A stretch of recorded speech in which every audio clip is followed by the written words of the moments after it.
जय हिंद। बेहतर से बेहतर होने का तलाश करें, मिल जाए नदी तो समंदर की तलाश करें। टूट जाते हैं शीशे पत्थर की चोट से, पत्थर टूट जाए ऐसे शीशे तलाश करें। आज हम आपसे बीच में बात करते हैं अपने बचपन की कुछ कहानियों की।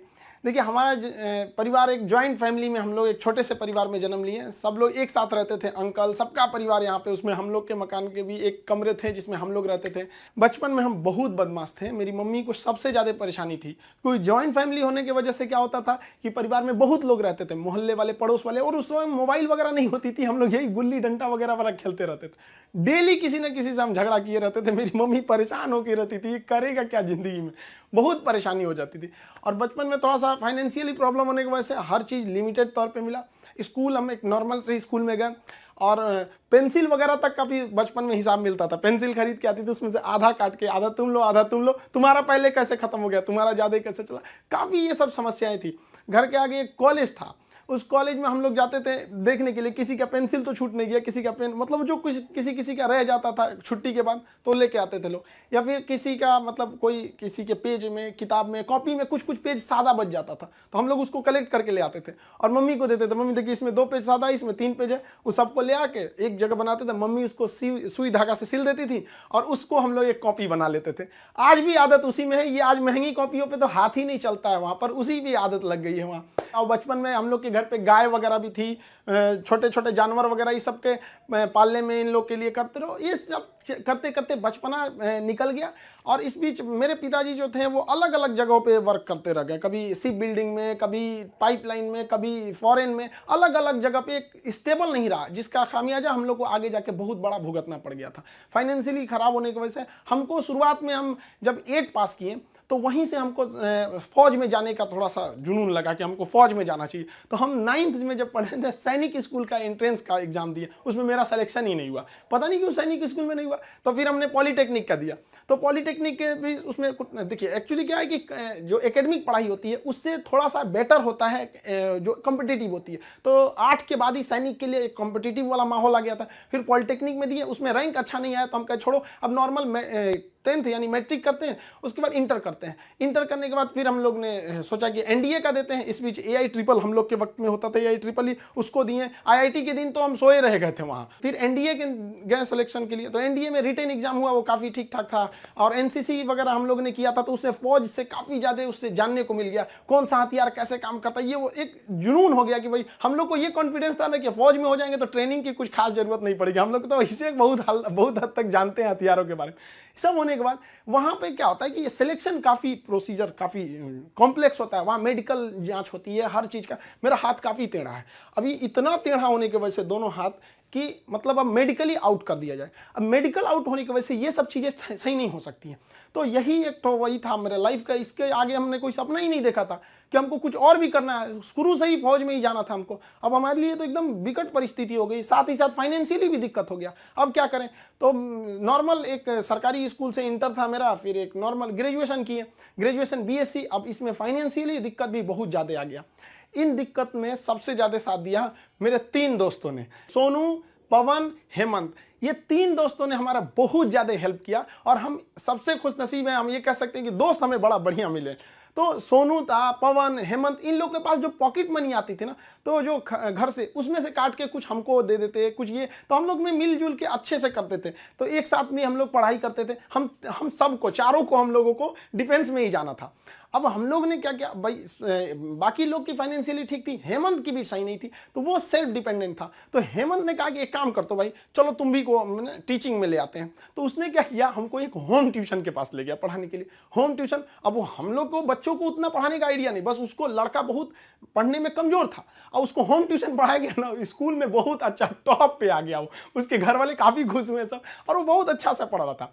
इसी बीच उसने कहा कि चलो तुम्हें एक कोचिंग में इंट्रोड्यूस करते हैं। तो एक कोचिंग में गए, वहाँ पे मतलब काफ़ी स्टूडेंट जो थे, मतलब बहुत ज़्यादा नहीं थे, नॉर्मल था कोचिंग वहाँ पे। वहाँ हम गए तो हमको फर्स्ट दिन केवल 6 लड़के मिले, और 6 लड़के में अजीब सा माहौल हो गया। वो हमको, मेरी दाढ़ी उड़ी भी नहीं थी, तो अजीब, उनको लगा कि तो हम ही लोग के बीच का है। तो हम 6 बच्चे को पढ़ाएं, हमको भी खुद एम्बेरस फील हो रहा था कि ये लोग हमको उस तरह से देख क्यों नहीं रहे हैं।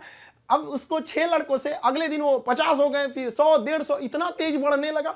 अब वो कोचिंग वाला जो था उसको लगा कि नहीं भाई पैसा तो ठीक आ रहा है यहाँ पे, ये तो ठीक ठाक है। तो उन्होंने हमको कह दिया कि भाई देखिए सर, आपको अपना नाम, पता, एड्रेस, मोबाइल नंबर कुछ भी नहीं देना है। हम कहे हमको जरूरत भी नहीं है इसकी, हमको चुपचाप पीजी वगैरह करना है यहाँ पे। हमारी तो फौज का सपना टूटा था, समझ में नहीं आ रहा था करे क्या करें यहाँ पर, क्योंकि लाइफ बड़ी अजीब चीज होती है। जब तक आपको समझ में आएगी आधी बीत चुकी रहती है।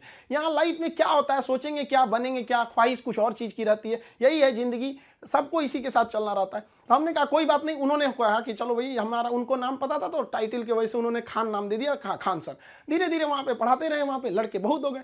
वो कोचिंग वालों को पैसा ज्यादा दिखता था, हमें बच्चों का करियर दिखता था। वो कहते थे कि सर इतनी कम फी में आप इतना क्यों बता रहे हो। हम कहे सर हम कैसे करें, उनके साथ किस तरह से हम कह देंगे कि तुम्हें कम बता। इस वजह से थोड़ा सा टसल हो गया, हमको वो छोड़ना पड़ गया कोचिंग। फिर दूसरे जगह गए, तीसरे जगह। उसके बाद से हम लोग ने यहाँ पर आके अपना खान जीएस रिसर्च सेंटर किए। तो हमारा यहाँ पे कुछ खास जानकारी नहीं थी पटना में, क्योंकि हम लोग गांव एरिया से आए थे।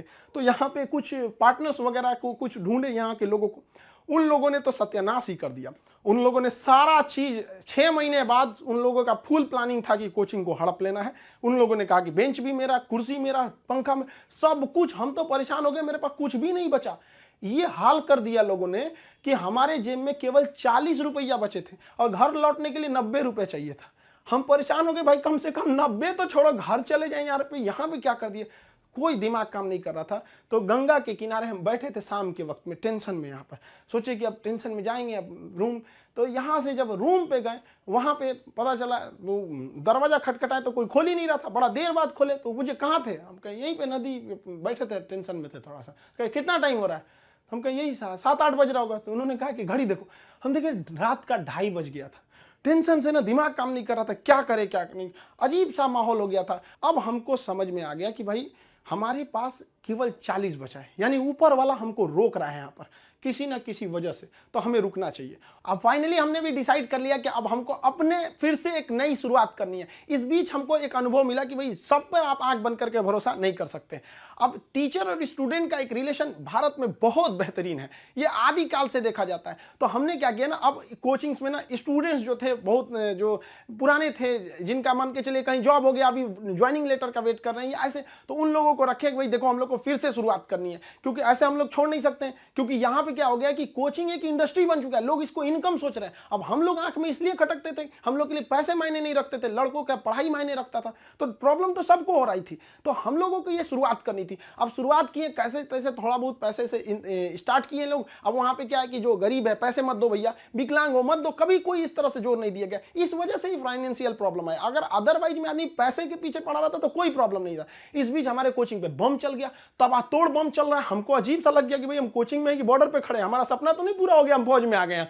दीजिए देख रहे हैं पूरा अफरा तफरी मचा हुआ है बम से। इतनी तबाही हो गई, हमको मतलब एकदम लास्ट में आ गए कि हमको अब लगता है यहाँ से छोड़ देना पड़ेगा। फिर लड़कों ने कहा कि सर आप हाँ हिम्मत मत हारिए। हमारे कोचिंग में, हमारा जो कैंपस है इसके अगल बगल में 17 कोचिंग है, सबका शटर बंद हो गया, सब लोग भाग गए। लोग हम लोग अकेले, भाई कम से कम कोई पूछते भी आता तो कम से कम एक सहानुभूति लगती है। लेकिन लड़के आए, लड़कियां तक आई कि सर कोई बात नहीं आप खोलिए, हम लोग पढ़ेंगे लोग, यहाँ कितनों बम चले यहाँ पे।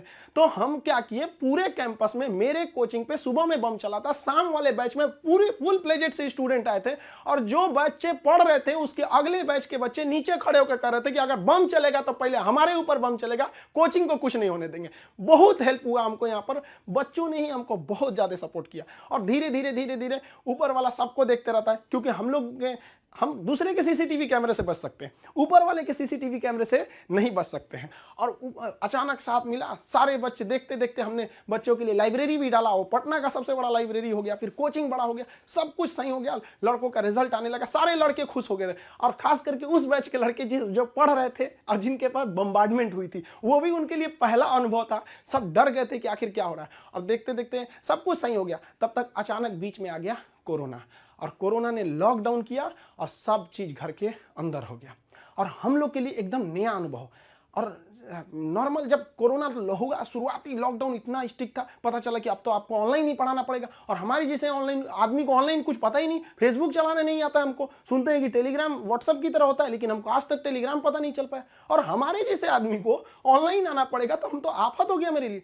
तो हमारे गांव पे मेरा दोस्त था, उसकी फोटोकॉपी की दुकान थी, छोटी सी शॉप थी फोटोकॉपी की। अब आप समझ सकते हैं फोटोकॉपी की दुकान पे क्या इंफ्रास्ट्रक्चर, कितनी बड़ी बिल्डिंग तो होगी नहीं, छोटा सा जगह था।